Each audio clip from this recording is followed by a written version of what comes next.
الله أكبر الله أكبر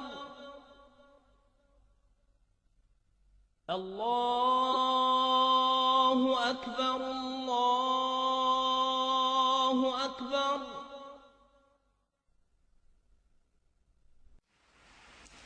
I wish to say finally, as I've said many times before, that this is not a war with Islam.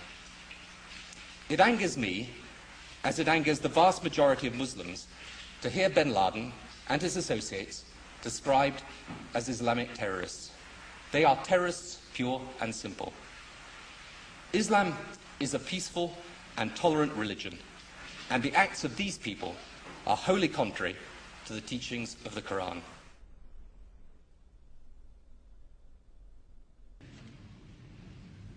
I also want to speak tonight directly to Muslims throughout the world. We respect your faith. It's practiced freely by many millions of Americans, and by millions more in countries that America counts as friends. Its teachings are good and peaceful, and those who commit evil in the name of Allah blaspheme the name of Allah. The terrorists...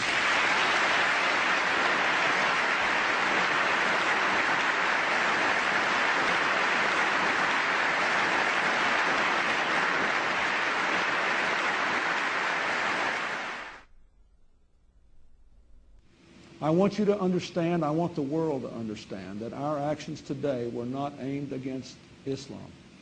The faith of hundreds of millions of good, peace-loving people all around the world, including the United States. No religion condones the murder of innocent men, women, and children. But our actions were aimed at fanatics and killers who wrap murder in the cloak of righteousness, and in so doing, profane the great religion in whose name they claim to act. My name is Ken Bigley from Liverpool and Bolton district. I'm here in Iraq, and I think this is possibly my last chance to speak to somebody who will listen from you. I need you to be compassionate, as you've always said you were, and help me. I don't want to die. حتى نراك طليقة مرتاحة وسنبقى نذبح الكفرة حتى نراك عدت إلى أمك وأبيك أو زوجك وبنيك والله أكبر والعزة لله. الله أكبر.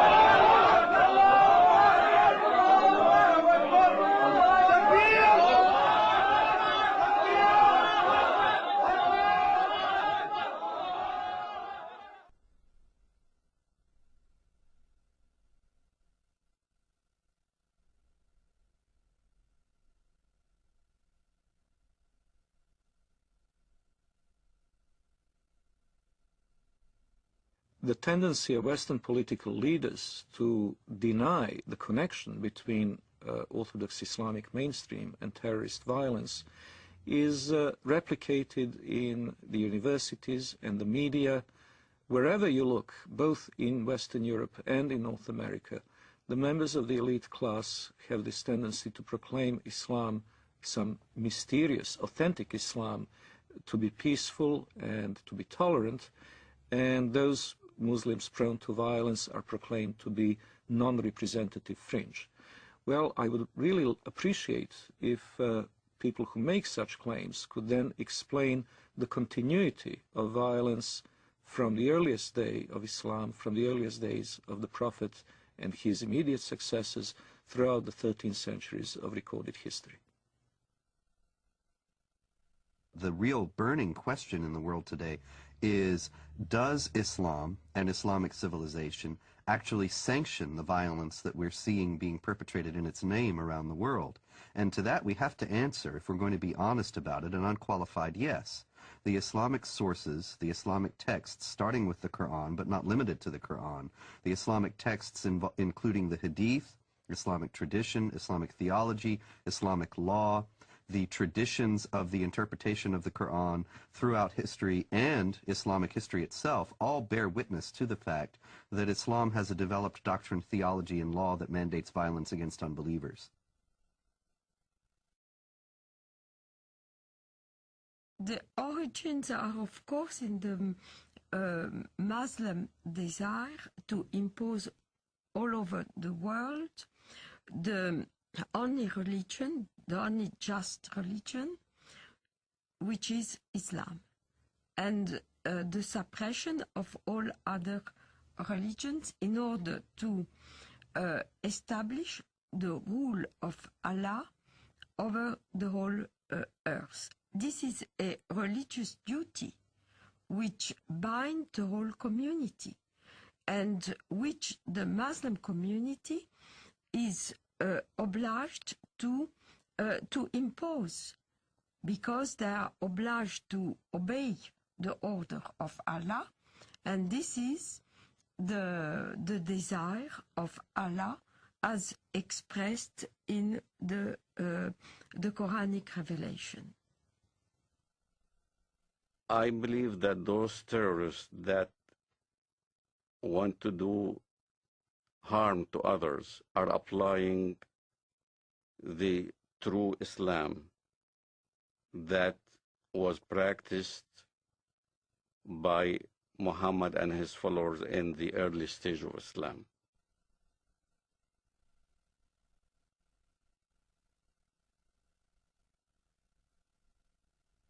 In Islamic theology, the Prophet Muhammad is considered al-insan al-kamil, which is the perfect man. He is the model par excellence to be imitated. He is the person that the more a Muslim is like him, the better off he is. So the Prophet Muhammad is revered today in the Islamic world as the primary model of human behavior.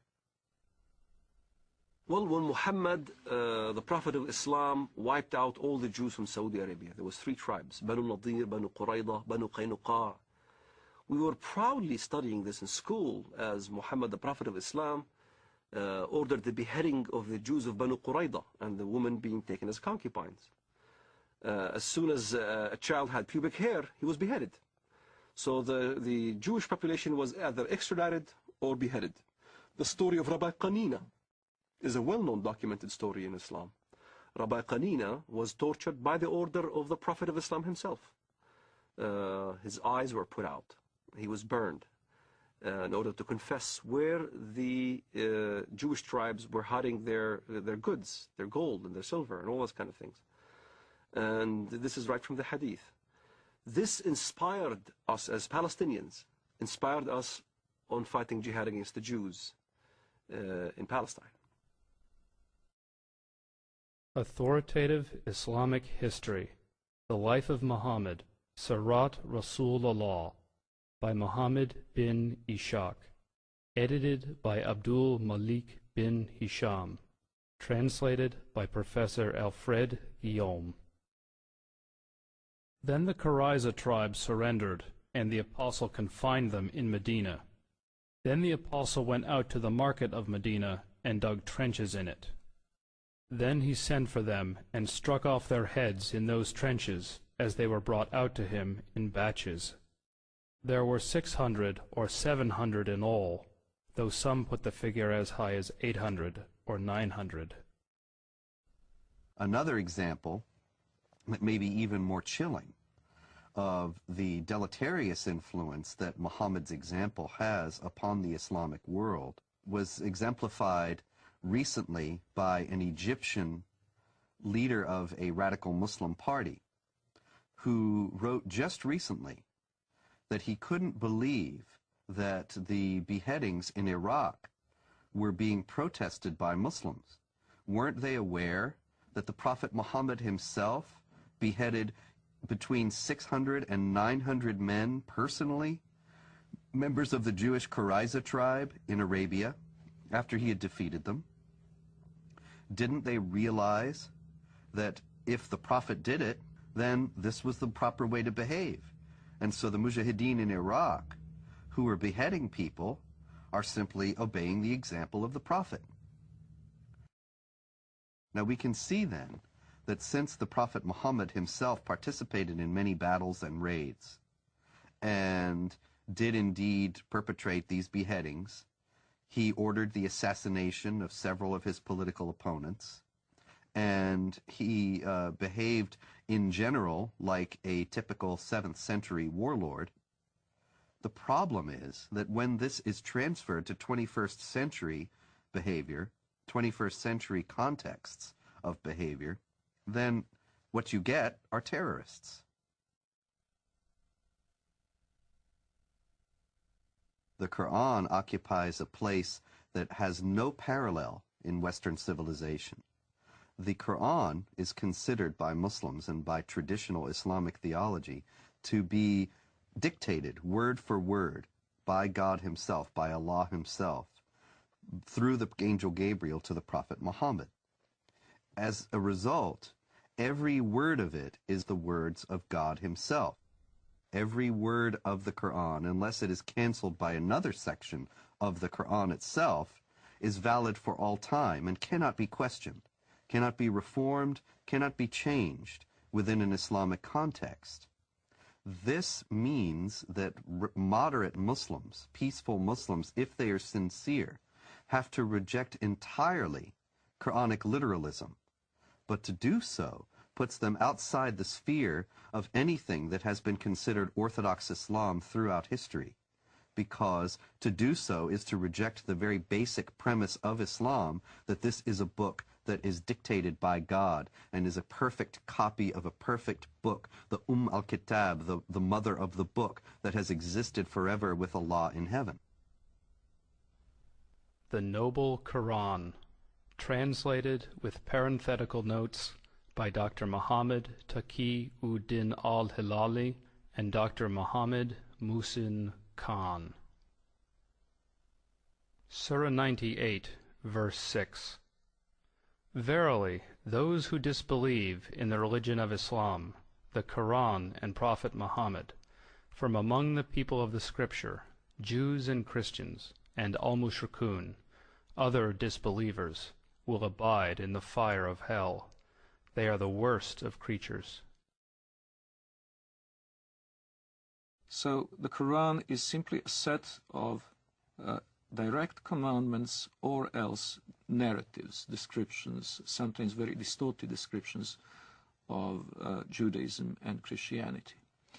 Because of the normative nature of those commandments, the second important body for Islamic jurisprudence and for Islamic polity is the tradition of the Prophet, the Hadith. Now, the Hadith are absolutely necessary to make any sense of the Quran, because Allah addresses Muhammad in the Quran and they talk about incidents in Muhammad's life, but they don't fill in the narrative details. So you have to go to the Hadith, the traditions of the Prophet Muhammad, in order to understand what's being said in the Quran and why. The Hadith are many, many volumes of traditions of the Prophet. Various Muslim scholars, beginning in the 8th century, which is some considerable time after the life of the Prophet Muhammad, who died in 632, they started to collect these traditions and to try, through various means, to winnow out the authentic ones from the inauthentic. From an Islamic standpoint, if something that Muhammad said or did is recorded in one of those books, then it has authority second only to the Quran. And in those books, there is a great deal that illuminates what the Quran says and how it is applicable to Muslims in the present. Authoritative traditions of the Prophet Muhammad, the Hadiths of Sahih al-Bukhari, translated with parenthetical notes by Dr. Muhammad Muhsin Khan.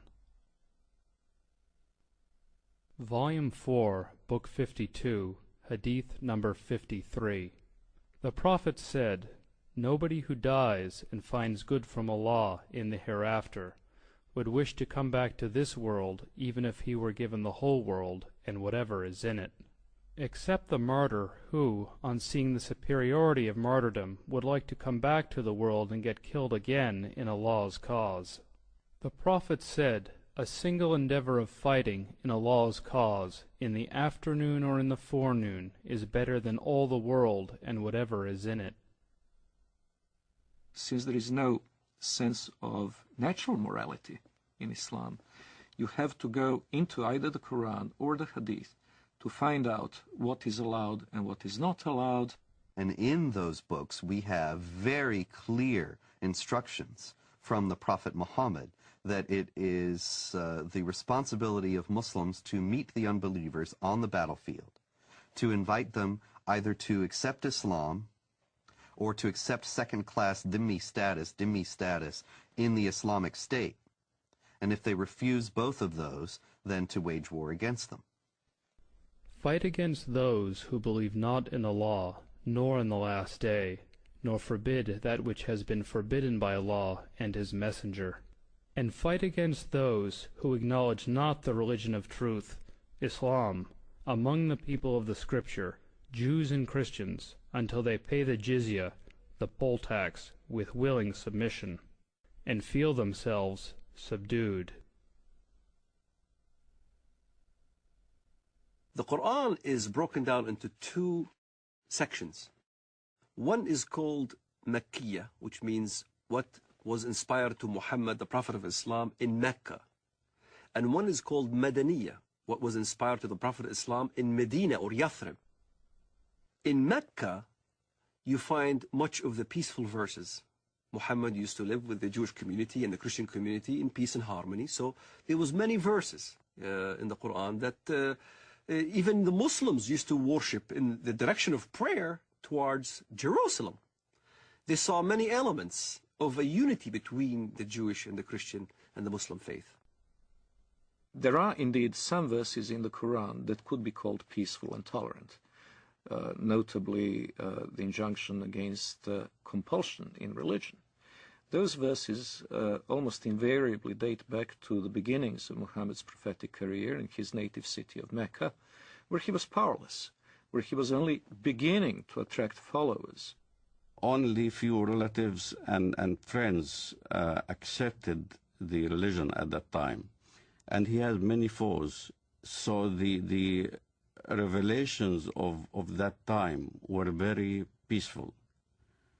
Well, it all changes with the establishment of Muhammad's theocratic statelet in the city of Medina. He becomes a warlord, he becomes the head of a totalitarian state, he becomes very rich, very powerful, and very intolerant. And then many of these early verses, in fact, get abrogated. In Surah 2, verse 106 of the Quran, it says, or Allah says, I should say, that if we abrogate, we being Allah, abrogate a verse, then we'll give you one that's better. Whatever a verse, revelation, do we abrogate or cause to be forgotten, we bring a better one or similar to it. Know you not that Allah is able to do all things? This is the basis, the foundation of the Quranic doctrine of nasikh, which is abrogation. And it is the idea that when there are verses that are contradictory or appear to be contradictory in the Quran, the one that is revealed later chronologically is better, as Allah has promised, and cancels the earlier one. Now the violence started.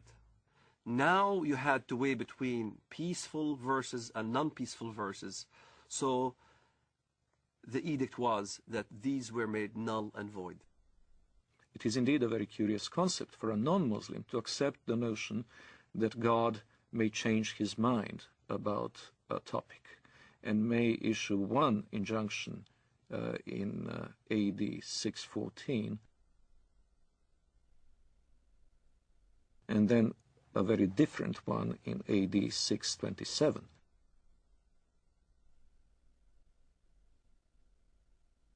But this is indeed what has happened in Islam. It's very important to understand that the Quran is not arranged chronologically. It's arranged simply on the basis of the longest chapter to the shortest. And so you will find in the book itself some of these more tolerant verses at a later point in the book. The very intolerant ones advocating violence and subjugation of infidels. But that doesn't mean they came into being later on. Quite the contrary. If there is ever a contradiction between two injunctions, the ones that came later on in Medina are the ones that retain their validity, and the early ones from Mecca have been abrogated. The peaceful verses became mansukha, means made null and void, with verses like the verses of the sword. Traditional Islamic theology has it that the 9th chapter of the Quran, Surah 9, is the last revealed in the career of the Prophet. And it is the only one that doesn't begin with Bismillah ar-Rahman ar-Rahim, in the name of Allah, the Compassionate, the Merciful. Some have said that that's because there's no compassion or mercy in this particular chapter, and that it is the Quran's last word on jihad, and in particular on how Muslims should behave toward unbelievers. In it is the celebrated verse of the sword. What does the verse of the sword say? It's very clear. That when the forbidden months are over, kill the people of the book wherever you find them. Lay siege for them. Lay wait for them. Lay ambush for them. Kill them wherever you find them. In fact, I converted to Christianity. Muhammad clearly stated that in the ends of days, there will be many who defect from the faith. Kill them when you see them, wherever you find them. So, this is the question that the West needs to understand. What part of kill don't they understand?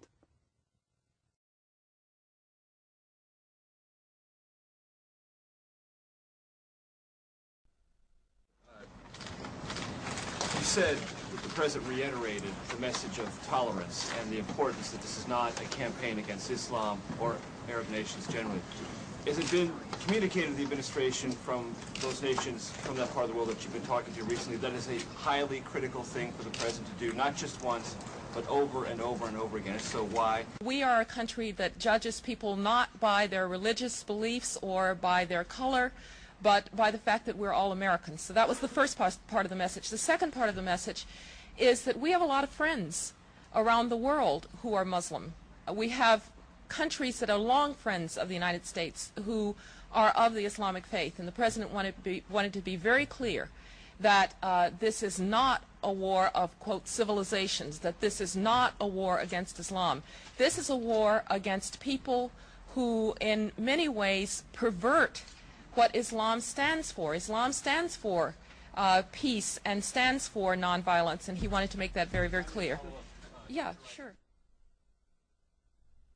Islam and Islamic civilization are unique in their stance toward non-believers, and that Islam is the only religion in the world that has a developed doctrine, theology, and law that mandates violence against unbelievers.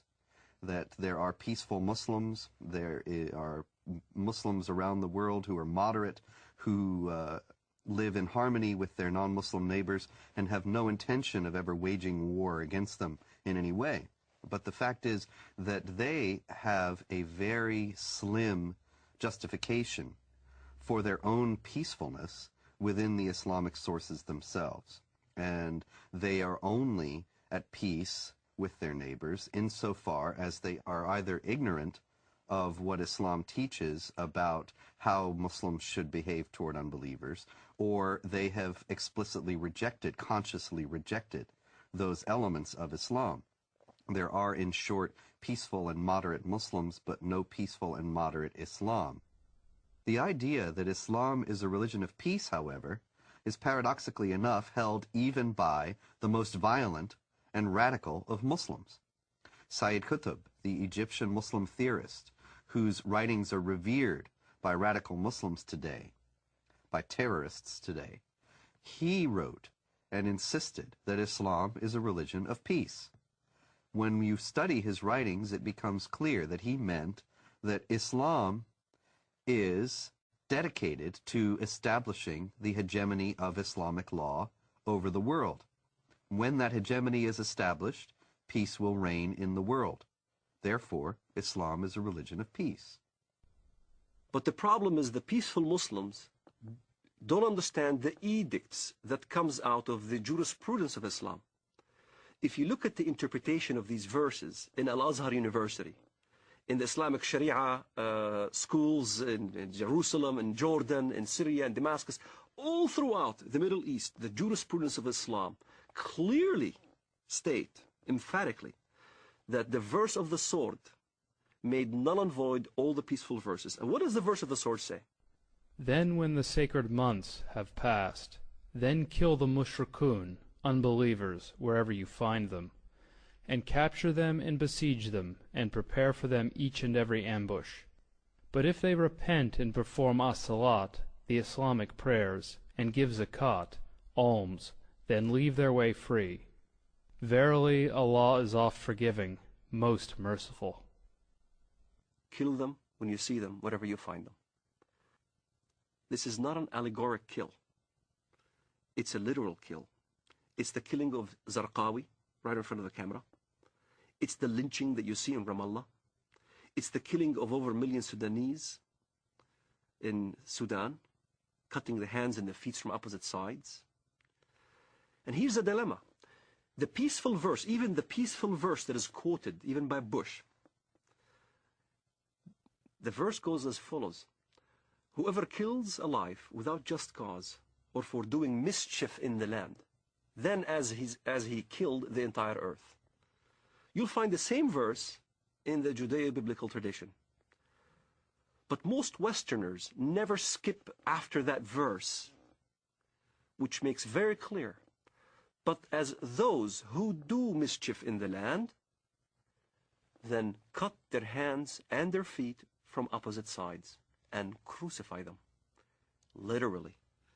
And that's what you see what happened in Afghanistan. That's what you see what happened in Sudan. A huge amount of crucifixions and killings and beheadings and amputations and public assassinations. They really want to revive Islam as it used to be. This is why they call it Islamic fundamentalism. The recompense of those who wage war against Allah and His Messenger and do mischief in the land is only that they shall be killed or crucified, or their hands and their feet be cut off on the opposite sides, or be exiled from the land. That is their disgrace in this world, and a great torment is theirs in the hereafter. The Prophet cut off the hands and feet of the men belonging to the tribe of Arina, and did not cauterize their bleeding limbs till they died. There is no assurance of what is known in Christianity as salvation and insurance of being saved and guaranteeing going to heaven. However, there are certain things that can help. So if a Muslim, for instance, died while he was practicing jihad, he is supposed to go to paradise. In the Islamist thinking, the assurance of your salvation is dying as a martyr, in accordance to the verse in the Quran, وَلَا تَحْسَبَنَّ الَّذِينَ قُتِلُوا فِي سَبِيلِ اللَّهِ أَمْوَاتٌ بَلْ أَحْيَاءٌ عِنْدَ رَبِّهِمْ يُرْزَقُونَ. Do not think that the ones who die in the cause of Allah in jihad are dead, but are living. So this assures salvation. This is the calculus behind modern suicide bombing. Many people will say, modern Muslim advocates will say, that Islam forbids suicide, and this is plainly dishonest, because all the advocates, all the defenders of suicide bombing in the Islamic world start out by saying this is not suicide. This is, the intention of the person is not to kill himself, the intention of the person is to kill others, and that is sanctioned because it is Islamic jihad. And if in the process they are killed themselves, that's an unavoidable consequence of their actions, and they will be rewarded with the reward of martyrs in paradise. Quran is quite clear about the heavenly reward for a jihadist who falls fighting in the path of Allah. He will be granted instant access to paradise, and a Muslim paradise is an sensual one. It is full of huris, black-eyed beauties that will await the martyr, and the gratification that follows is eminently unsuitable for family audience. The Quran contains no guarantee of paradise except for those who slay and are slain in the cause of Allah. Verily, Allah has purchased of the believers their lives and their properties, for the price that theirs shall be the paradise. They fight in Allah's cause, so they kill others, and are killed. Then rejoice in the bargain which you have concluded. That is the supreme success. In other words, the guarantee of paradise is for people who are killed while they are killing, to establish the hegemony of Allah, or Islamic law, in the world. Jihad in Islam can be spiritual or physical. The spiritual jihad is striving to be a better Muslim. But also there is a physical part of jihad that you cannot take it away from Islam. Jihad in Islam means struggle. That's what the literal meaning of the word, struggle. But what the West doesn't understand is that the hadith, the compilation of the traditions of the Prophet Muhammad of Islam, is almost about 100 hadiths regarding jihad. And if you look at every single one of them has the sword, war, or a military effort. And in the end of the expedition, jihad expedition, he said, now I resort to the jihad within, the jihad that is within, the self-struggle. And as a matter of fact, I had this dialogue with an Islamist one time. He says, Walid, come on, tell the West that jihad means struggle. I said, yes, it does mean self-struggle. You're right. Jihad does mean self-struggle. But so does Mein Kampf.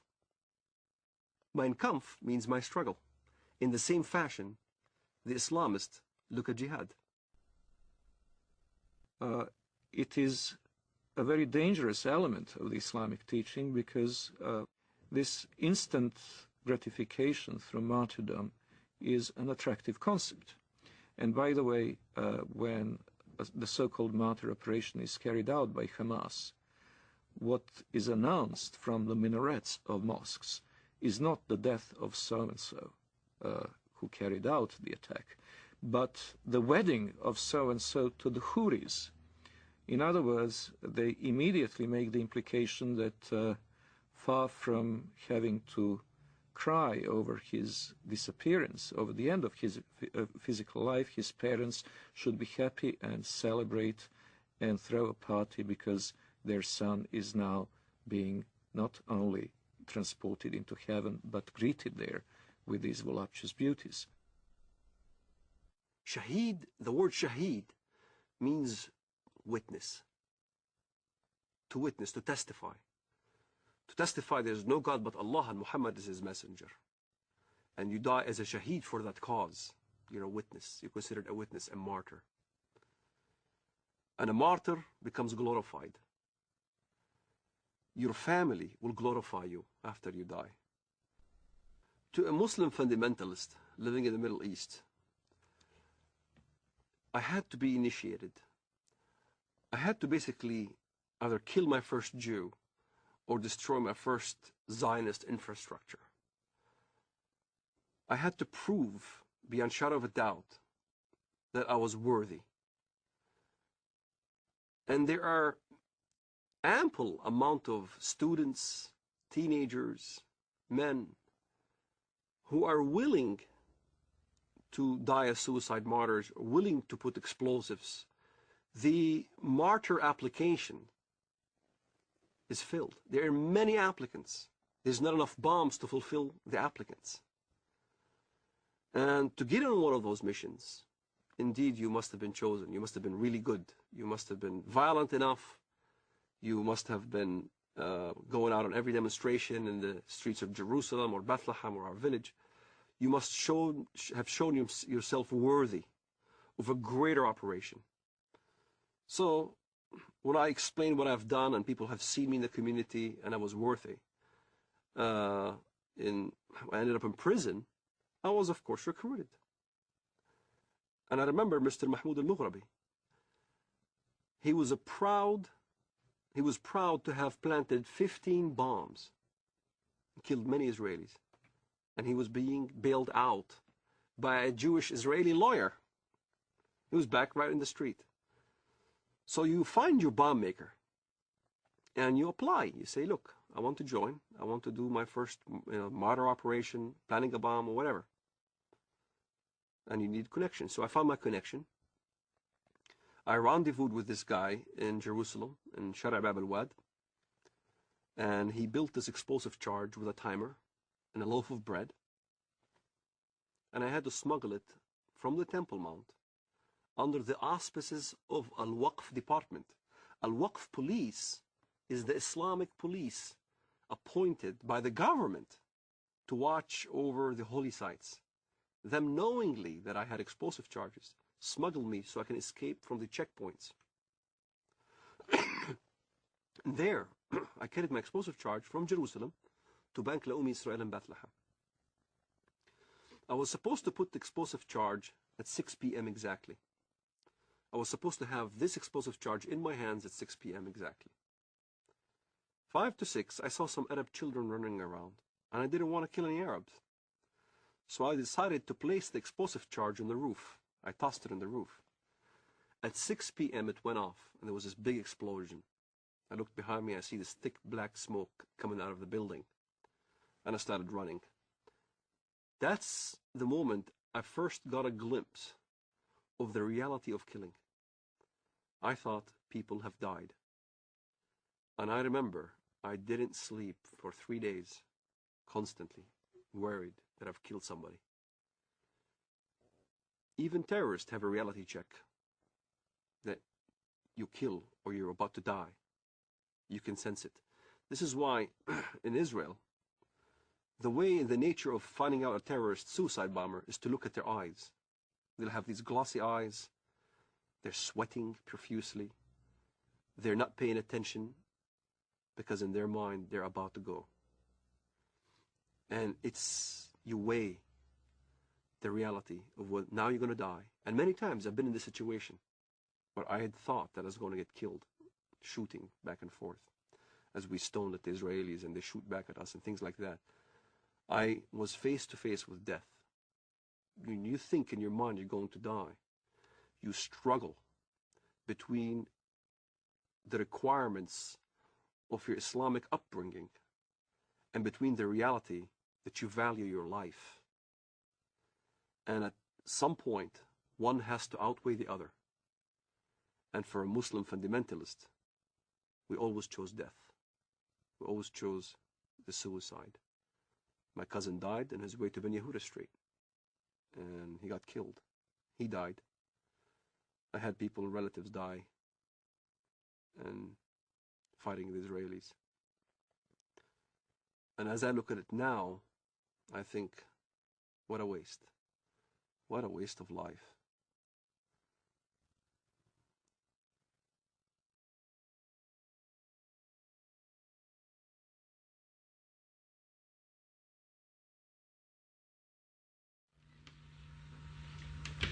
Okay, and then we say goodbye and shake hands. Okay? Are you ready, John? Okay, running. I'm running too. Okay, well, both Afghanistan. So in other words, you want to change. In other words, who gives you the right to change or topple a government in another country? It shouldn't be us that puts together the new government. It should be the people of Afghanistan, inside Afghanistan and those that have had to flee from Afghanistan. And I think that's the right way to do it. Now, can I say I've enjoyed very much doing this interview with you, and I think that whatever differences there are between us, it's important we carry on with this dialogue. Maybe one of the problems that arises out of all this is there's been insufficient dialogue between the Arab world and the West, between Islam and between people of other faiths. And I hope that we can establish a proper dialogue, and maybe that would be some good that could emerge out of the terrible events of the 11th of September. Some personal question, Mr. Blair, at the end. I know you have so many meetings and people are waiting outside. I've read, I think, in the Times that you read about Islam. What do you know about Islam? Well, I do not in any shape or form pretend to be an expert, but I do read the message. What do you read? What interests you?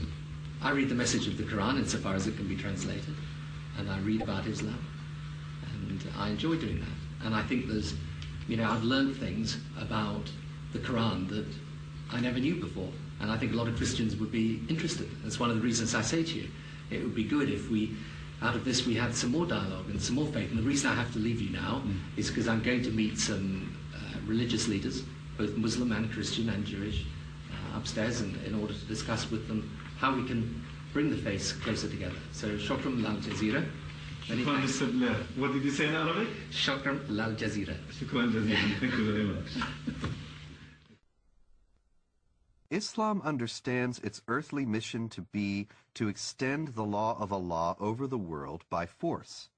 Now, this is distinct from extending the religion by force. Muslims often indignantly deny that Islam was spread by the sword, as the old expression goes, and that anybody is ever forced to convert to Islam. Now, of course, forced conversions are a constant hallmark of Islamic history, but they are technically forbidden by Islamic law. Now, the idea in Islam is that Muslims must wage war to establish the hegemony of Islamic law. Not everybody will be forced to become Muslim, but the non-Muslims will be relegated to second-class status. They will not be able to live in the society as equals to the Muslims. And it is the responsibility of Muslims around the world to fight to institute that kind of society. While we were in the mosque, the Prophet came out and said, "Let us go to the Jews." We went out till we reached Bait al-Madras. He said to them, "If you embrace Islam, you will be safe. You should know that the earth belongs to Allah and His Apostle, and I want to expel you from this land. So if anyone amongst you owns some property, he is permitted to sell it. Otherwise you should know that the earth belongs to Allah and His Apostle." The Muslims see the extension of jihad as a war liberating the infidels from their infidelity and a privilege for them to enter in the religion of Islam and to abandon their wrong belief. So jihad is seen as a favor which is given to the infidel population in order to change their ways and convert to the true religion, Islam. It is not for a prophet that he should have prisoners of war and free them with ransom until he had made a great slaughter among his enemies in the land. You desire the good of this world, the money of ransom for freeing the captives, but Allah desires for you the hereafter, and Allah is Almighty, All-Wise. In the Muslim thinking, in the Muslim Sharia, the way the world is depicted is in two houses. It's called Dar al-Islam or Dar al-Harb, the house of Islam or the house of war. So the whole world is under these two houses. If you're not a Muslim, you're under the house of war. Yet in the West, the apologists, Islamic apologists would say, no, that's not accurate. It is the house of peace and the house of Islam. And in fact, that's not accurate. If you look at the hadith and if you look at what comes from the highest jurisprudence in the Middle East, that's what is being taught. يعني أنا لدي طفل من الآن أعده للشهادة إما شهادتي أنا أو هو فأقول له أن الله عز وجل قد جعل هنالك جنة واسعة فيها ما لا عين رأت ولا أذن سمعت ولا خطر على قلب بشر. وهو بيسألني يعني إذا أنا عملت عملية وفجرت نفسي هل إلي يعني ربنا عز وجل بيعطيني اللي بدي اياه، بيعطيني سيارات، بيعطيني بارودي اطخ فيها، بيعطيني العاب. قلت له كل ما تطلب. وهل هذا أي حصل؟ شيء تطلبه هذا فعلا حصل. وهل حصل بينك وبين ابنك يعني؟ هذا فعلا حصل. نعرف حقيقة لو نمسك الميكروفون مع بعض ودنا نعرف ما هي الإجابة الصحيحة لهذا الطفل عندما يسأل أين أبي أو أين أمي وقد قام كلاهما أو أحدهما في عملية استشهادية. والله الإجابة باختصار لما استشهد سعيد ما حكينا إن هذا شهيد. نعم. ولا تحسبن الذين قتلوا في سبيل الله أمواتا بل أحياء عند ربهم يرزقون. نعم. وسكتنا الأولاد. ولما أجت التلفزيون أظن أبو ظبي نعم. أو غيره قلنا لهم إحنا مستعدين نقدم أولادنا الأربعة. نعم. فطلع هذا الصغير قال وأنا ليش لا.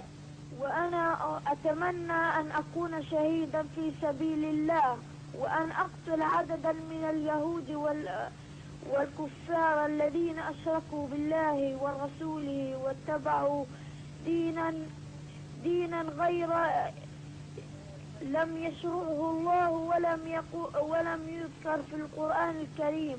نعم.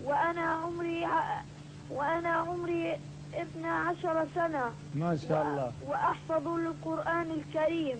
ما شاء الله. الله يحفظك ويجعلك مجاهد إن شاء الله في سبيل الله.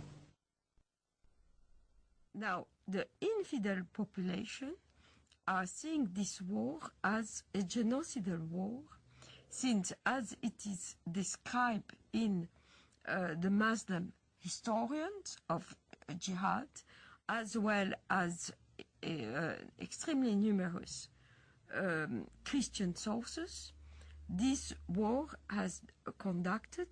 was conducted as in great ferocity. Whole cities were given up to massacres. Entire populations were deported in slavery or massacred. The companion of the Prophet and the second Caliph, Umar, sent the Muslims to the great countries to fight the pagans. When we reached the land of the enemy, the representative of Khosrau, Persia, came out with 40,000 warriors. And an interpreter got up saying, "Let one of you talk to me." Al-Mughira replied, "Our Prophet, the Messenger of our Lord, has ordered us to fight you till you worship Allah alone or give jizya, tribute. And our Prophet has informed us that our Lord says, 'Whoever amongst us is killed, martyred, shall go to paradise to lead such a luxurious life as he has never seen, and whoever amongst us remains alive shall become your master.'" There have been, in fact, two big waves of jihad. The Arab waves, which started in the 7th century, and in the course of 1 century only, has Islamized a huge territory, mainly Christian territory, from Portugal till Armenia.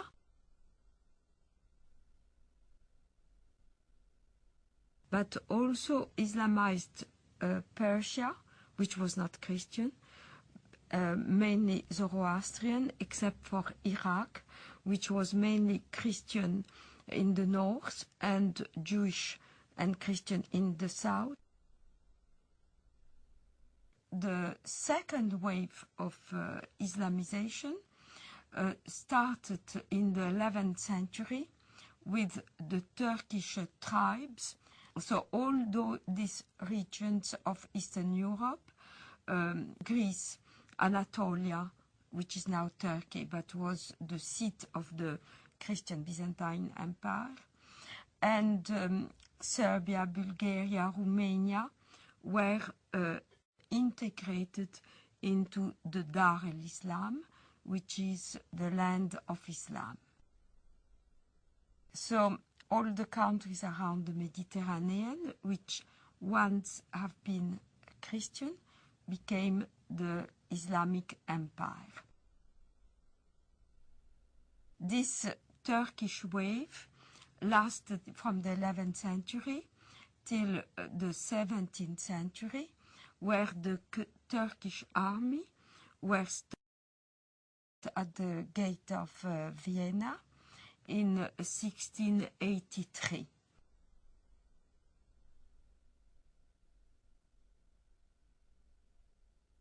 The Crusades are not understood in Muslim world today very differently to the way they are understood in the Western academia and in the discourse of the Western elite class. Both talk of the Crusades as an aggressive war of conquest by Christian Europe against peaceful, innocent Muslims. One may ask, however, what were those Muslims doing in the Holy Land in the first place? Well, what happened is that Muhammad and his successors waged a series of wars of conquest, and in one such onslaught, in the 4th decade of the 7th century, the Holy Land, Palestine, Israel, was conquered by Muslims. And so when Seljuk Turks started interfering with the ability of Christian pilgrims to go to the Holy Land, to go to Jerusalem, and when their physical safety was no longer guaranteed, the Western Christians acted not only as reconquerors of a land that had been once theirs, they also acted as, quite rightly one might say, protectors of their holy places. Now, a defensive war in the case of the Muslims is even a war of conquest, because they're obligated to spread Islam. But a land which had once been Muslim, in particular, must be reconquered, and the jihad is the rightful name of that war of reconquest. So they could never accept the Crusader states in Antiochia and Jerusalem, because they were Dar-ul-Harb reinstated into Darul-Islam. And this is a contemporary aspect of the Israeli-Palestinian conflict, of which many Westerners are not fully aware. Exactly the same psychology that prompted Saladin and others to fight the Crusaders is now motivating Hamas. In both cases, it is not only a matter of the nationalistic desire of Arabs to expel European or Jewish settlers, it is also the Quranic obligation of all good Muslims to make sure that the land once ruled by Muslims will be reverted to their rule.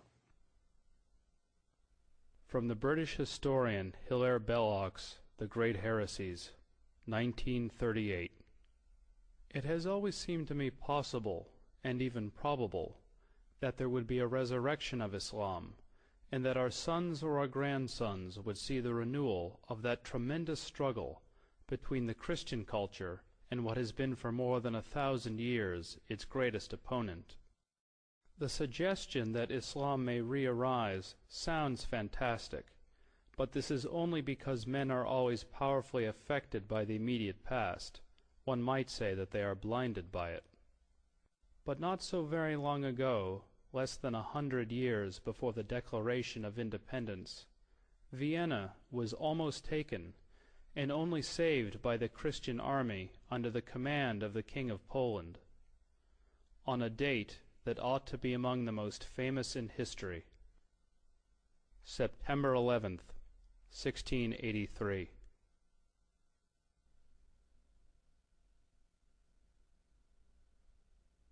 On September 11th, 1683, the siege of Vienna was broken. That was the high point of Islamic jihad expansion into Europe. After that, Islam went into decline, and the Islamic world was colonized and in a drastically weakened state. It seems very likely, almost certain as far as I'm concerned, that Osama bin Laden chose September 11th in 2001 to signal that the decline of the Islamic world was over, and that the jihadists were back and were going to pick up where they left off in Vienna in 1683. If we look at the tectonic plates between Islamic world and non-Islamic world today, we notice something very interesting, that even very diverse Muslim societies, which cannot be easily branded under one civilizational label, have something in common, and it is the tendency to be in conflict with their neighbors. If we look at the extreme southeastern outreach of Islam, we see East Timor, where Indonesian Muslims slaughtered a third of the population of this former Portuguese colony, who are, by the way, Roman Catholics. In southern Philippines, we see an extremely violent Islamic rebellion, which has been simmering and becoming more or less violent for years. In Indonesia itself, we had religious conflict in the Spice Islands, where the beleaguered Christian minority is in danger of extinction. We have very active Islamic movements, both in Thailand and in China, in Xinjiang. In the Indian subcontinent, the history is tragic indeed. That's where the Holocaust, the Hindu Holocaust, took place in medieval times, a little-known episode in the history of Islam in the Western world, but the one that left a deep traumatic mark on the people of the region, and where the conflict is still latently present in the province of Kashmir. In Africa, there is the constant war in Sudan, which finally has gained some prominence in the Western decision-making circles, but which has been going on for 20 years. And it's impossible to estimate the number of lives it has claimed, but it certainly goes into many hundreds of thousands. There is the constant instability in Nigeria between the resurgent central and northern states, which are increasingly pressurizing the government in Lagos into accepting Sharia law as the law of the land in those provinces. And of course there is Mauritania, where Muslims constantly battle non-Muslim southerners. Then there is of course the Caucasus, Chechnya. And in Europe itself we have the conflict in the former Yugoslavia between the Bosnian Muslims and Serbs and Croats respectively, and the conflict between the Albanians and the Serbs, Albanians and Macedonians, and quite possibly before too long, Albanians and Greeks. So if we eliminate these conflicts, if we eliminate from the equation Chechnya, the Balkans, Sudan, the world is a pretty peaceful place.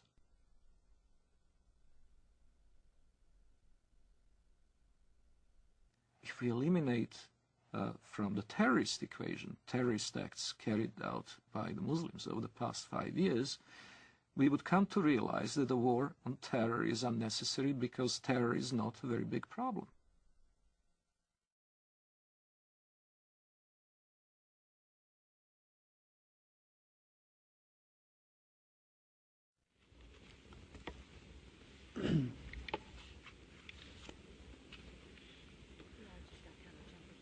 Madam President. Senator from Nevada. I've been on the floor before speaking about Islam and what a great religion it is.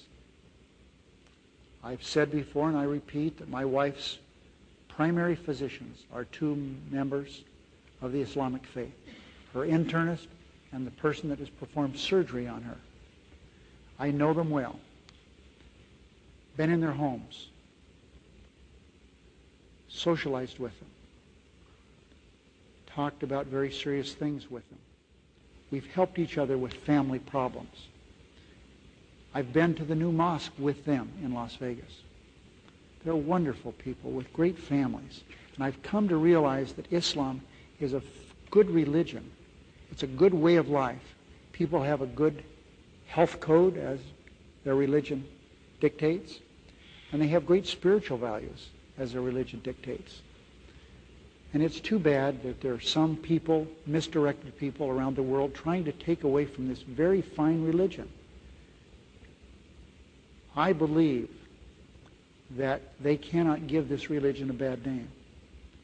I think that the power of this religion and the power of the people in this religion will overcome these evil people who are using this fine religion to do bad things to innocent people.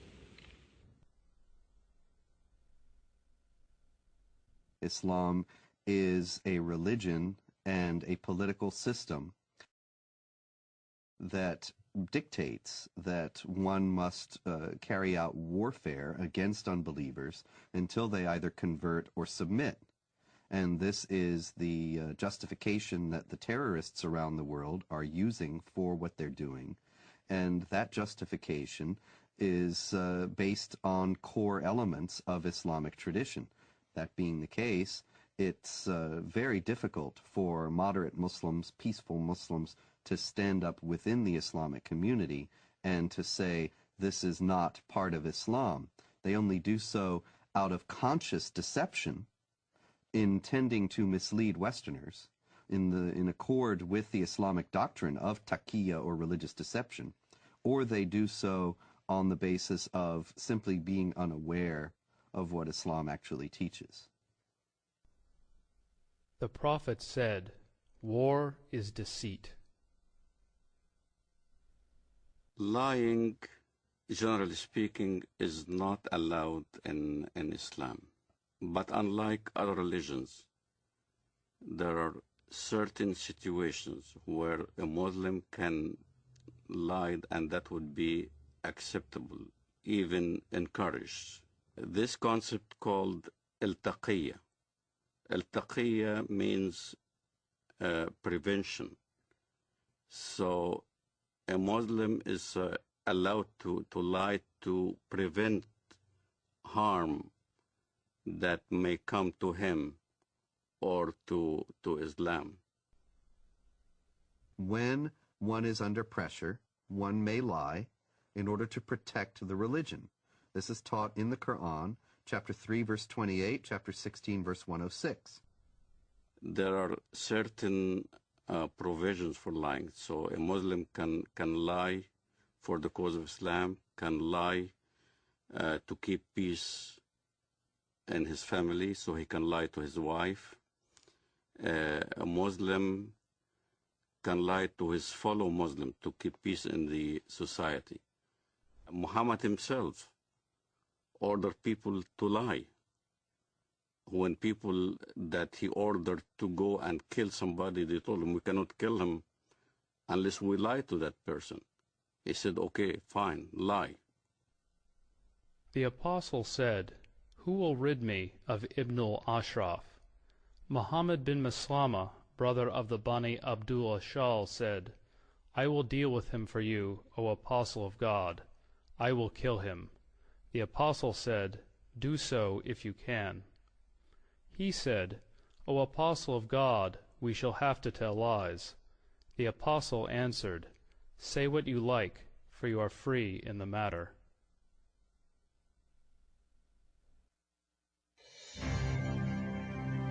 America is a land of diversity and service.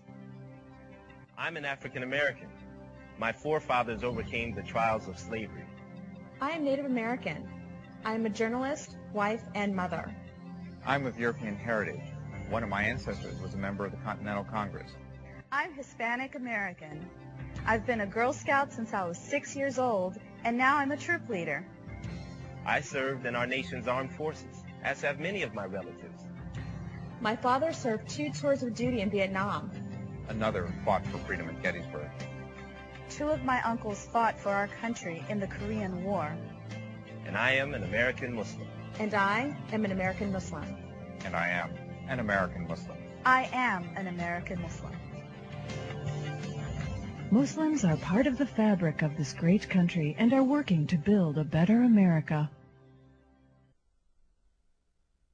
The spokesmen for Islam in the Western world know how to play the game.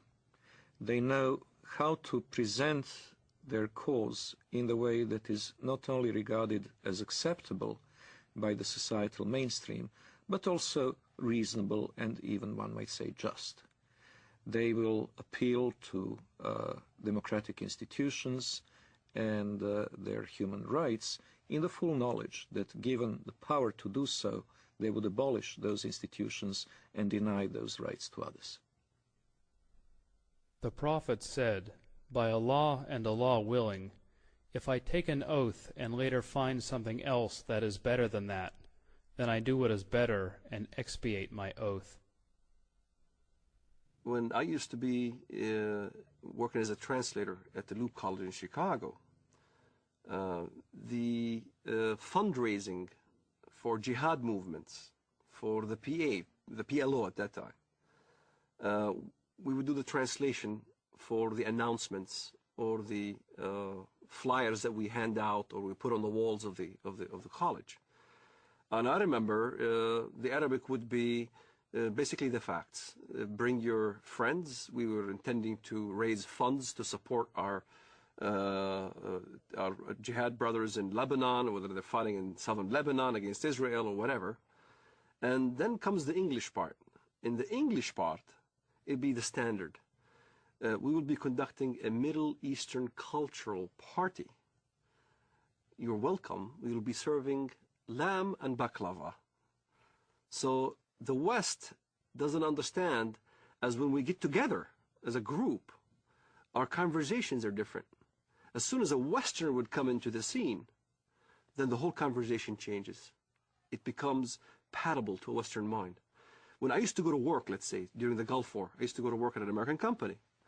And everybody would be hovering around a TV set as soon as there's a Scud missile hitting Riyadh or something like that. And everybody will be distraught, unhappy if a Scud lands in the American camp. And I will be standing there right amongst the American employees. Oh, that's too bad, you know. Oh, that's too bad. I'm sorry that, you know, we had loss of life. And out of frustration from having to keep the truth of what I really felt, I would roll down the window on the freeway going home and scream as loud as I can, Allahu Akbar, Allah is great. Allahu Akbar, because this is the chantation you do when the enemy is killed, when you win. So if it was a victorious day for the Iraqis, when they land a Scud missile, it will be Allahu Akbar on the freeway. I know nobody could hear me now. And when I went to my apartment home, the rest of the apartment complex were also Arabs from the Middle East. We'd get together in my apartment, watch the Gulf War, and we would be praising Allah every time there was some incident where Americans got killed. But it wasn't the same face that we put on when we were in an American environment. In an American environment, you played different scenario. You acted as you are on their side. So there's this whole facade that is hidden from the West of how Muslim fundamentalists who want to propagate jihad in America can act publicly. Is what we are witnessing today a clash of civilizations? We ask that of noted Palestinian scholar and professor of English and comparative literature at Columbia University, Dr. Edward Said. No, I don't think so. And I think the whole thesis is a bit of a false one. Because in the first place, civilizations are not, you know, little packages that are kind of completely detached from each other. They're all connected in one way or another. And, you know, so-called Western civilization has many elements of Islamic and Confucian and Latin American and Russian, all the things that... The basis of and prophet of this new version of Islam as a religion of peace and tolerance was Edward Said, who established in all universities and in academia this Islamic vision of peace. On this basis, the whole history of dhimmitude and jihad disappeared. Edward Said, who in his book Orientalism posited that criticism of the Islamic world on the part of Westerners was racist and imperialist.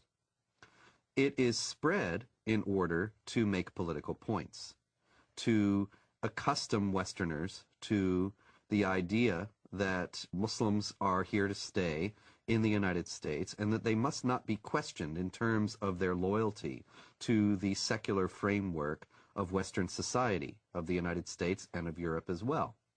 That they must not be questioned in this, despite Islam's historical, political character because Islam is a religion of peace.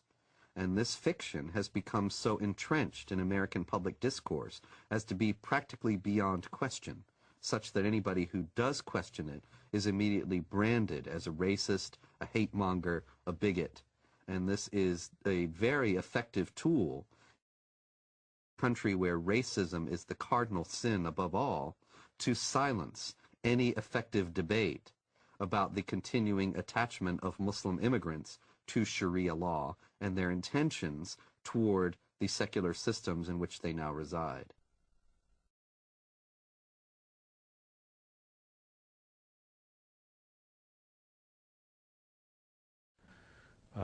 Is that this is not a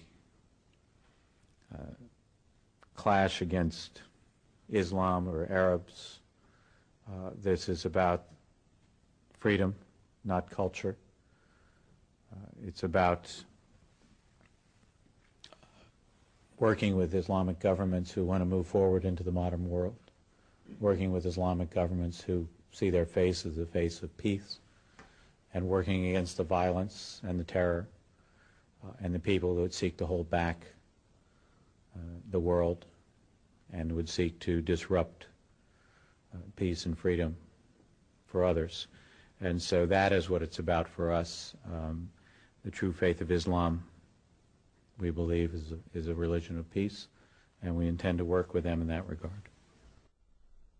The true faith of Islam, we believe, is a religion of peace. Islam has to be known as more than a religion. The idea that Islam is a spiritual religion like, for instance, Christianity, is completely incorrect. It would be incorrect to describe Islam as primarily, let alone solely, a religion. Since its early beginning in Muhammad's lifetime, it has also been a geopolitical project and a system of government, a political ideology, if you will. Islam from its beginnings was both a religion and a system of government. For example, the Islamic calendar doesn't base year one from the time that Muhammad was born or the time that Muhammad received his first revelation from God, which I think are both what Westerners might expect, but from the time that Muhammad became the leader of an army and the head of state in Medina. This is the beginning of the Islamic calendar because in the Islamic understanding, Islam is a political and social system as well as an individual faith. In Islam, the separation between temporal, secular, and religious power is not only impossible, it is heretical. Only in the complete blending of all aspects of human activity and all aspects of political and legal functions of the state can we have the caliphate, the properly organized state that is pleasing to Allah. When Westerners think of religion, whether it's Islam, Christianity, Judaism, Hinduism, and all the isms in the world, Westerners think that it's a personal issue. A Buddhist will go to the temple and peacefully worship whatever he does, meditates, contemplates. A Jew goes to a synagogue and does his mitzvot, his good deeds. A Muslim goes to the mosque, pays zakat, alms, or go to the pilgrim al-Hajj in Mecca, or a Christian goes to church on Sunday. They think it's a personal issue, that religion is a personal issue. So when they look at Islam, they compare Islam with the way they understand religions, and that's the first mistake.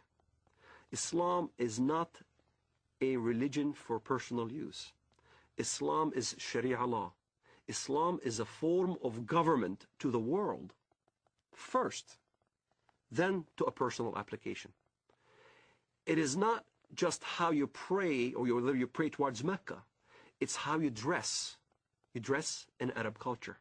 You speak Arabic. You can't go to heaven unless you pray in Arabic. You can't read the Quran in English and expect to get good deeds to go to heaven. You read the Quran in Arabic. It becomes an imperialistic system that everybody now must speak Arabic, think Arabic, practice the religion in Arabic. It's a form of law, not just in how you eat, but how you get married, how you deal with your government, how you deal with your military, how you deal with the youth, how you deal with women. Every aspect of your life becomes Islam. Everything is Islam. The Jews brought to the Prophet a man and a woman from amongst them who had committed adultery. The Prophet ordered both of them to be stoned to death near the place of offering the funeral prayers beside the mosque. The Prophet wrote the marriage contract with Aisha while she was 6 years old, and consummated his marriage with her while she was 9 years old, and she remained with him for 9 years, till his death. In no way is Islamic Sharia, Islamic government, compatible with Western understandings of human rights and freedom of conscience. Traditional Islam forbids conversion from Islam, forbids anyone to leave Islam. There's no way out. And it forbids Muslims and non-Muslims to live as equals in society. It mandates the second-class status of non-Muslims, forbidding them to hold authority over Muslims, forbidding them to hold certain jobs as a result. It even mandated in history that houses of worship of Jews and Christians were neither to be built or repaired, making the communities relegated to a perpetual state of decline. O you who believe, take not the Jews and the Christians as awliya, friends, protectors, helpers. They are but awliya to one another. And if any amongst you takes them as awliya, then surely he is one of them. It is not possible for a non-Muslim living in a Muslim society to invoke his civil rights and human rights that would be independent or separate from the Sharia concept. He is expected to submit to Sharia willingly, and if he accepts his dhimmitude, the position of a dhimmi, he will be a protected person. A protected person is someone who is, in fact, a willing subordinate to the Muslim overlords. We saluted the Prophet as he stood praying, and he came out to us, and we told him that we had killed God's enemy. He spat upon our comrades' wounds, and both he and we returned to our families. Our attack upon God's enemy cast terror among the Jews, and there was no Jew in Medina who did not fear for his life. The hadith very clearly says, the hadith, which is what Muhammad said, I have been ordered to fight until everyone says that there is no God but Allah, and Muhammad is the messenger of Allah. So this is how Islam spread to North Africa. This is how Islam spread all the way to Indonesia. This is how Islam spread in the Middle East. Syria was not a Muslim country. Lebanon was not Muslim. Saudi Arabia even was a mixed multitude. All throughout the Middle East, that's how Islam spread, was by the sword. This is why you don't see any synagogues in Saudi Arabia. You don't see any churches in Saudi Arabia. Christianity virtually is non-existent. Even in my village in Bethlehem, Muslims are taken over. There's only 20% left of the Christian population. In Lebanon, Christian Lebanese are moving by the droves. Hezbollah there is very active. Lebanon used to be a Christian nation. Now, all of a sudden, it's being Islamized. So, Islam is moving.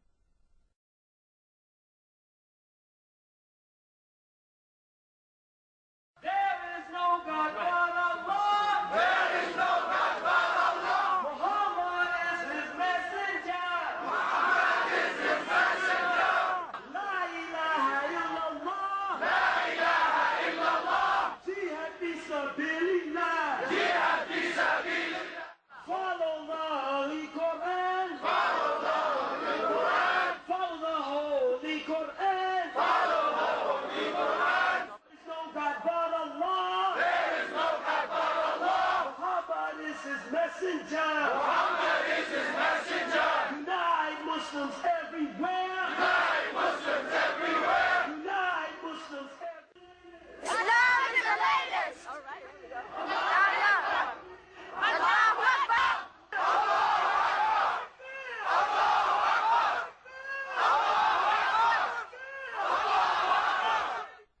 Muslims who come to the United States and come to Western Europe with an idea that Sharia is the law of Allah, they look upon our freedom of religion, and they look upon the fact that non-Muslims are in power in the United States and in Western Europe, making laws, and making laws not on the basis of the law of Allah, but on the basis of consensus and free elections. They look upon all that as a manifestation of jahiliyyah, or unbelief, the pre-Islamic period of ignorance, as the times in any nation's history before it became Muslim is referred to. So that you have Pakistan and Iran and so on, they refer to the period of their history before they became Muslim as the period of jahiliyyah. They also will consider the United States and Western Europe to be in periods of jahiliyyah today. And many Muslims coming into the United States and Western Europe will work to establish Islamic states here on the basis of the idea that the secular state and the state based on elections has no legitimacy. And you don't have elections about the law of Allah. You simply obey what God says.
For the whole West to realize Islam is the truth.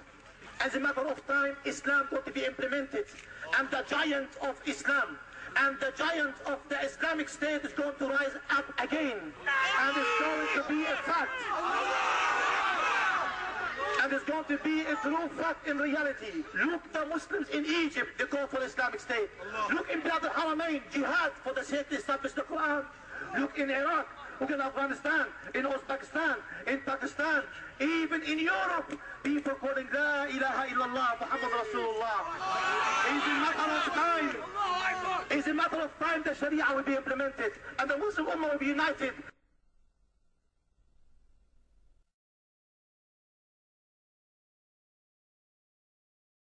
The most important thing that the West needs to know about Islam today is that it has a political character, and that it is not simply a religion, but it is a religion or a belief system that mandates warfare against unbelievers for the purpose of establishing a societal model that is absolutely incompatible with Western society.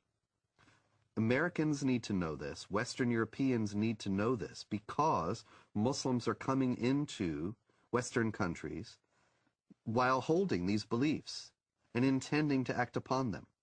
They are the motivations behind modern terrorist activity, and they are the goals of millions of Muslims in the United States and around the world.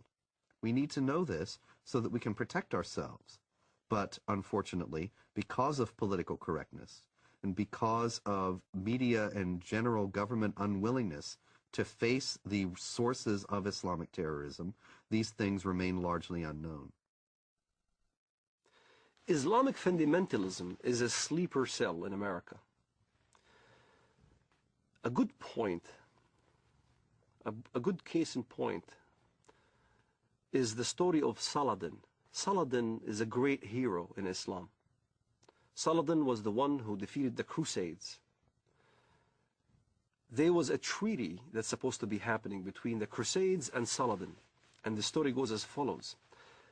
The Arab mediator came to Saladin and said, the Quran says that if they concede to peace, then concede to it. Which means that if the enemy wants peace, let's have peace. Which is a verse you can find directly in the Quran. And Saladin responded with a great answer when he stated to the guy, you are an Arab and I'm a Kurd. You should know the Quran better than I. Don't forget the Quran also says, why should we concede for peace when we have the upper hand? So you find both verses in the Quran. Peace, you concede to peace when you are the weaker party. This is why you hear the term hudna. Hudna is a peace treaty, ceasefire. In Iraq, Sadr asked for hudna because he knew he can't defeat Americans. You have hudnas all over when the enemy is stronger than you are. But as soon as you gain strength, then you don't concede for peace. This is why the face of Islamic fundamentalism in the West has a facade that Islam is a peaceful religion, because they are waiting to have more Islamic immigrants, they're waiting to increase in number, waiting to increase in political power, and once they do, then look out. You'll see the real face of Islamic fundamentalism here in America. سيارة مفخخة بقافلة أمريكية ويظهر الشريط أحد الأشخاص وهو يقوم بتفخيخ حافلة صغيرة بعدد من القذائف الصاروخية. قمنا بتفخيخ هذه السيارة لاعتراض رتل الأمريكي ونقسم بالله العظيم إن غايتنا هم جنود الكفر والاحتلال ولا نريد من وراء ذلك أن نؤذي مدنيا لأن دم المسلم أغلى ما يكون عندنا.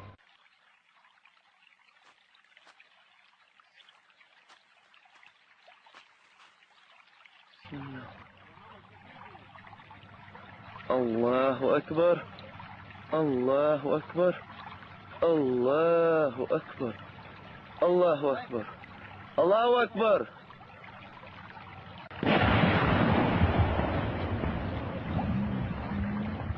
الله أكبر الله أكبر. It's unfortunate, but there's no negotiating with the jihadists. There is no striking a deal with them. Islamic law is very clear on that, and here once again is an example. We need to take Islam seriously. Islamic law does not allow for treaties. It does not allow for negotiated settlements between Muslim states and non-Muslim states. All it allows for is a temporary period of up to 10 years of hudna, or what is commonly translated as truce, to allow the Islamic forces to gather their strength. But that's not the same as peace as we know it.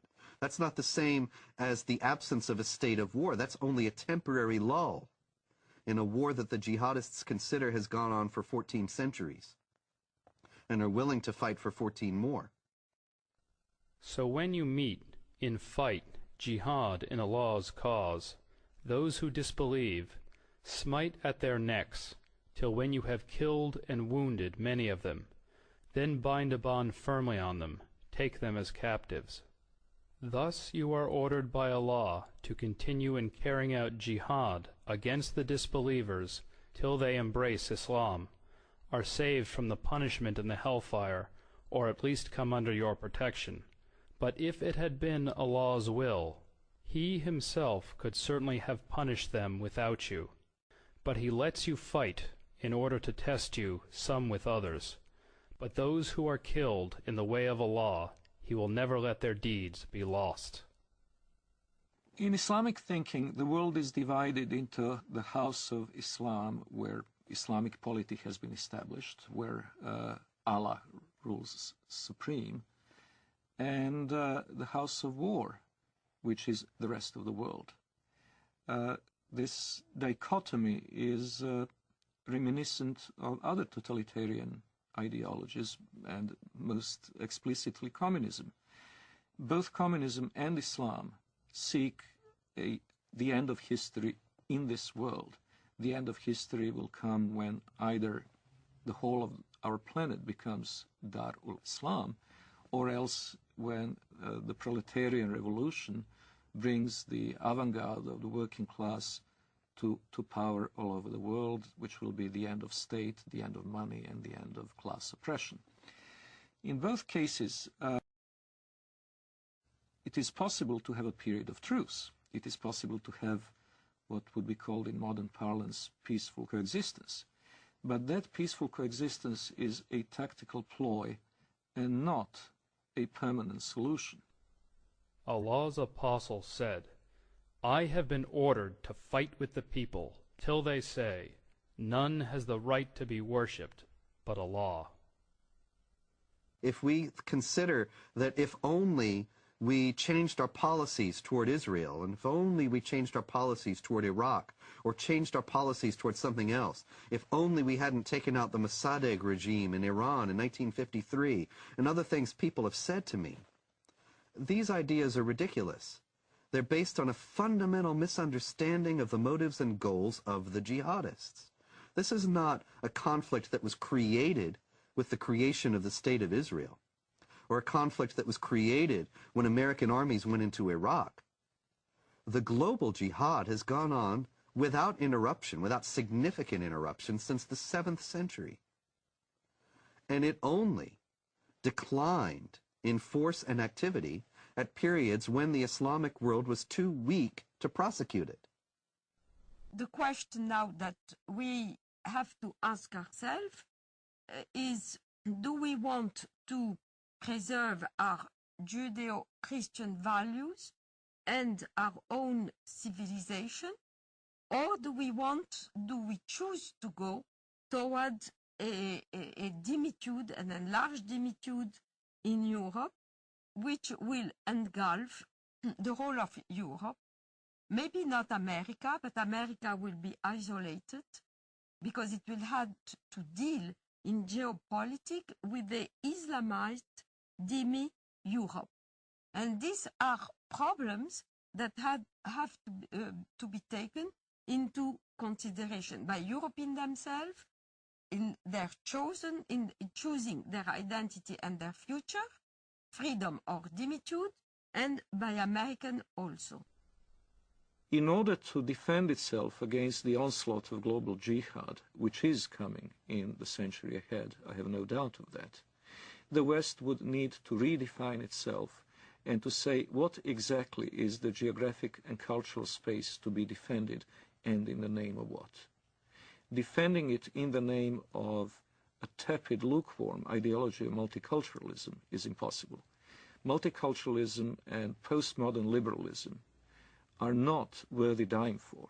They're not something that can inspire people to do what their ancestors had done at Poitiers and at the walls of Vienna in 1683.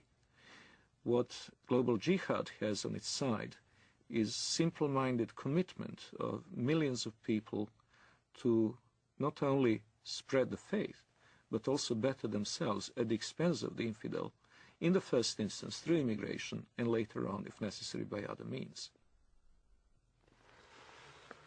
What the West needs to understand about Islam is that Islam has the potential of replacing the dangers that we just kind of did away with, Nazism and communism. Like Nazism and like communism, Islamism, the end justifies the means. There is no respect for national borders, and the whole ideology is to promote their way of thinking and promote their way of life throughout the entire world.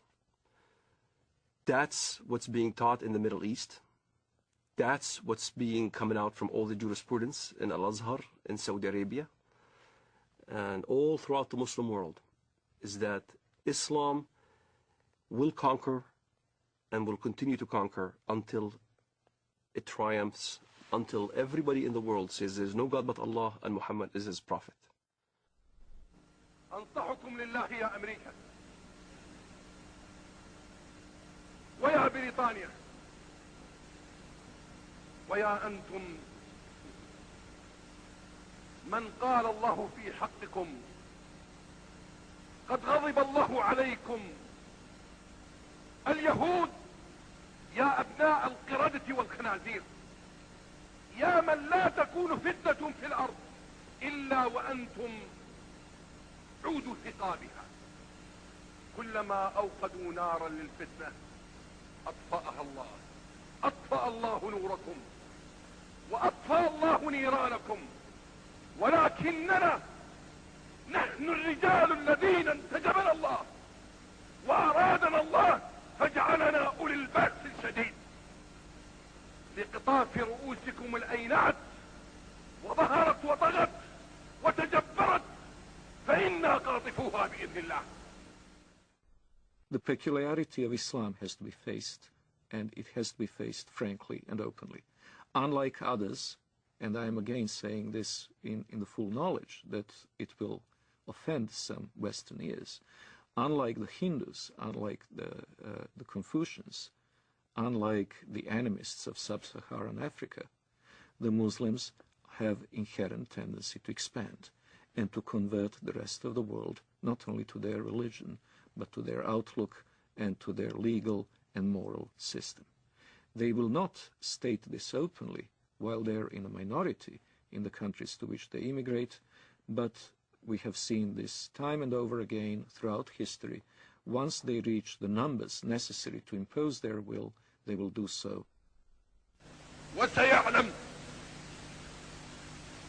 والله لا أريد أذكر اسمه في هذا المنبر الأمريكان ورئيسهم والبريطانيين ومن والاهم والصهاينة ربيبة ومصنع الكيان. الله أكبر لو أذن الله لنا يا أمة محمد سيقول حتى الحجر يا مسلم هذا يهودي خلفي تعال واقطع رأسه ونحن نقطعها والله لا نقطعها أيها اليهود. الله أكبر الله أكبر الله أكبر. الجهاد في سبيل الله الجهاد في سبيل الله الجهاد في سبيل الله النصرة لله. الله أكبر الله أكبر يا أمة القرآن. الله أكبر يا أمة القرآن. الله أكبر الله أكبر عليكم. الله أكبر والنصرة للمؤمنين. الله أكبر والنصرة للمؤمنين. الله أكبر والنصر للعراقيين. الله أكبر والنصر لنا بإذن الله. الله أكبر والنصر لنا. Miracles do happen. I do not know if it is another, maybe even deadlier terrorist attack that will act as a catalyst, or whether it will be a geopolitical confrontation in the Middle East itself, with Israel perhaps at serious peril. But I do hope and trust that a jolt will bring back into the minds and hearts of Westerners the awareness of the need to stand up and be counted.